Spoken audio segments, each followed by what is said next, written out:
Welcome to the first installment of the 2015 NAIA Weekly Football Update. I'm your host, Alan Grossbach, alongside Chad Waller, coming to you from the NAIA headquarters in downtown Kansas City, Missouri. We here at the National Office are excited for another season of NAIA football, as we've got 87 teams that are vying for a trip to Daytona Beach, where our national championship game is being held for the second straight year. Let the race to Daytona Beach begin. Now, Alan, it's truly hard to believe that another season is underway, but here we go at NAIA football.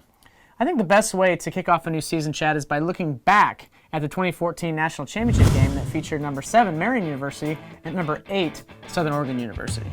Southern Oregon head coach Craig Howard's predictions came true as the Raiders won their first ever national championship last year, 55-31. Southern Oregon quarterback Austin Dodge led the team to victory by completing nearly 54% of his passes for 429 yards and 3 scores. Brothers Ryan and Matt Retzloff led Southern Oregon's receiving corps with a combined 224 yards. You know, Chad, looking at the Marian side, 8 turnovers really hampered the Knights throughout the game, and that included 5 interceptions that were thrown by quarterback Hayden Northern. Despite the turnover troubles, though, Northern had a really good game. He threw for a program record 495 yards and 4 touchdowns, while wide receiver Anthony Jones Jr. set a new program standard with 234 yards receiving on just 17 catches and had 3 touchdowns. Overall, it was a great game and a great win for an extremely talented Southern Oregon team.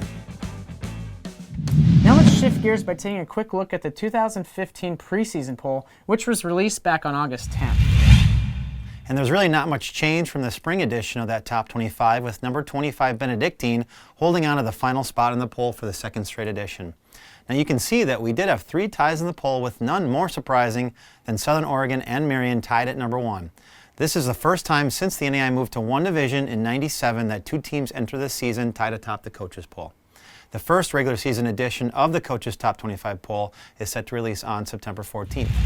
This past weekend marked the first full slate of games for NAIA programs, and you know, there were a couple that jumped out to us, and the first was number 15 Baker University's 20-15 upset over number 6 Grandview last Saturday in Des Moines. The game was the first ever for the Vikings as part of the Heart of America Athletic Conference and was broadcast live on ESPN3 for the first time in conference history. The Wildcats defense had Grandview under pressure the entire contest, recording 6 sacks and 20 tackles for loss, despite surrendering 319 yards of total offense. Linebackers Akeem Francis and Karan Brown led the charge for Baker. Francis had 9 tackles, including 3 for loss and 1 sack, while Brown had 8 tackles in the game. Defensive back Hayden Jenkins had arguably the play of the game for the Wildcats. The Topeka, Kansas native recorded Baker's second of 2 interceptions, which stalled Grandview's final offensive attempt to tie the game.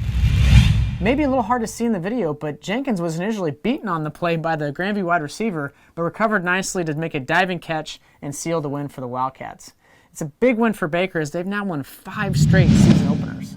Now, the other contest that caught our eye over the weekend was number 1 Marian's dominating 45-13 road win over number 4 St. Xavier. Now, this win marks the first time ever that the Knights have beaten St. Xavier in Chicago. The game was marked by a dominating offense by Marian as the program racked up 622 yards of total offense, including 237 on the ground. Quarterback Hayden Northern threw for 385 yards and 3 scores in the game, while tailback Robert Gibson had 18 carries for 154 yards and 2 scores. Thanks to Marian Sports Information Director Jeff Sherman, we were able to get post-game interviews from Gibson and head coach Mark Henninger. I think it was great, you know. I think Coach Hen thinks it's great. The coaches think it's great. 13 points. You hold this team 13 points. That's Coach Power and the defense as well. They obviously did a great job. Obviously, the 45 points is that's Coach Mitchell and the offensive lineman. I think some of us, obviously Hayden, Krishan, Jimmy, they all played great. But I think you got to owe it to Zach Mitchell, Rob McKee, Darion, Ryan Borders, Logan Glaze, those kind of guys. Micah Brown, you got to give it to those guys. Those are obviously the guys that did the tough work, and it's just some of us quicker guys that got the credit for it here. But they're obviously the ones to thank for it. What was going through your head on that 71-yard touchdown run? Don't get caught and don't fumble the football.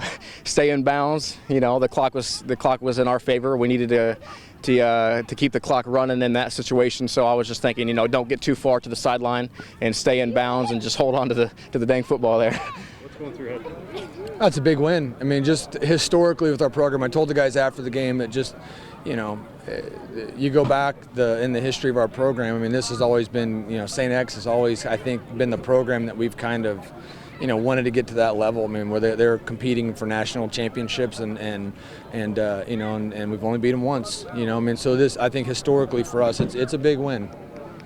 What would you attribute today's win to? The defense played well, the offense played well. What was the key factor in this one? Well, I think our guys, it's preparation. I mean, I think our coordinators did a great job on both sides of the football, and our players really worked, and we worked really hard.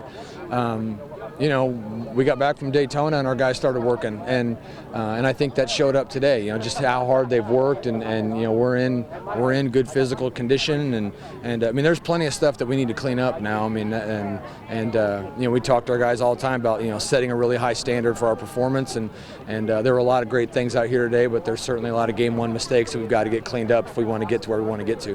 You bring the memory of Cole Winnefeld with you today. Yeah. What was the thought going through your head when you first walked onto the field? Well, it's special. I mean, we know that Mike was up and spent time with our team yesterday, and we've got he's with us everywhere we go, and so you could certainly feel his presence out here today. I mean, it was special. A big thanks to the Marion Sports Information Department for getting us those clips. It's always helpful and great to see content like that. A few other notable scores from the weekend were that the University of Cumberland's out of Kentucky defeated number 16 Campbellsville 27-24. Number 19 William Penn upset number 9 Missouri Valley 35-28, and number 8 Mid-American Nazarenes scored 80 points to beat Culver Stockton 80-34.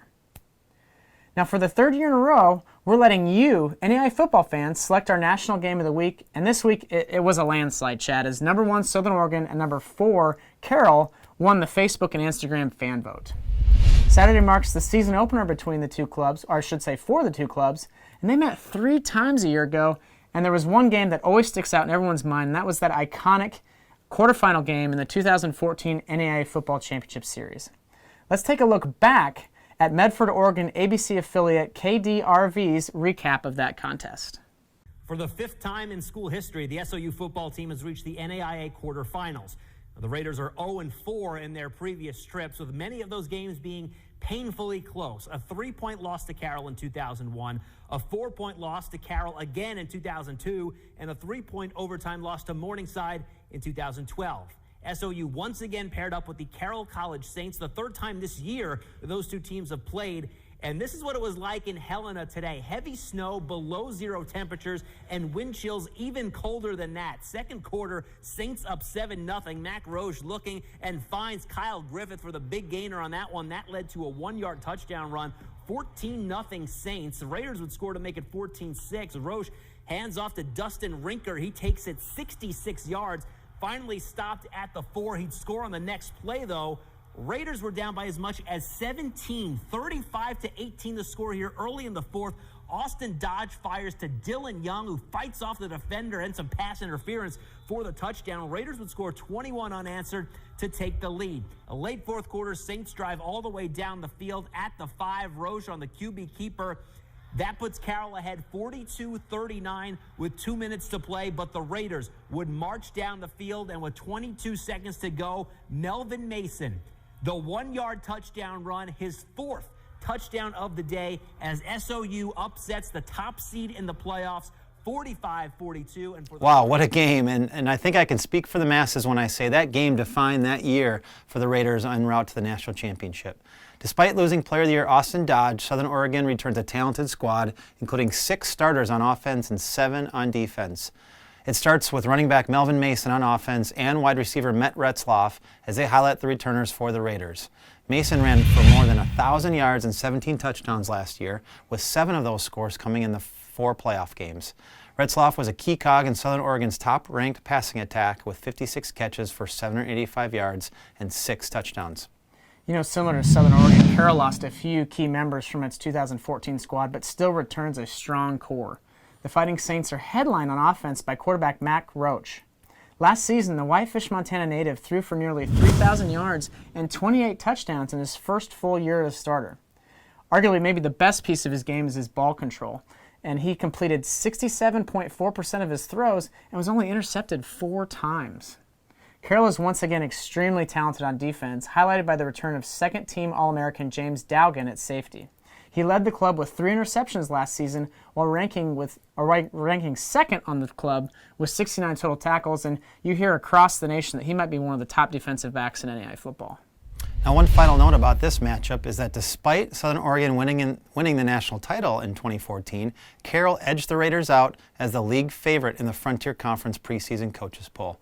Nothing like playing your biggest rival in Week 1, as kickoff is scheduled for 1 p.m. in Helena, Montana. Similar to last year, we picked the National Game of the Week using a social media fan vote. Graphics will be posted on Facebook and Instagram no later than 6 p.m. Central Time on Monday evening, and the poll will remain open until 10 a.m. on Tuesday, so please vote for your favorite game and help us pick that contest. Also, something new we're adding this year is a Periscope Q&A session that we'll be doing Thursday afternoons at about 1 p.m. Central Time. Submit your questions through any of our social media channels, whether that be our NAI_news account on Twitter or Play NAI Facebook, and we'll answer as many of those as possible. You can also ask questions live during that event. Well, Chad, that puts a wrap on this week's episode. I'm Alan Grossbach. And I'm Chad Waller. We'll see you next week.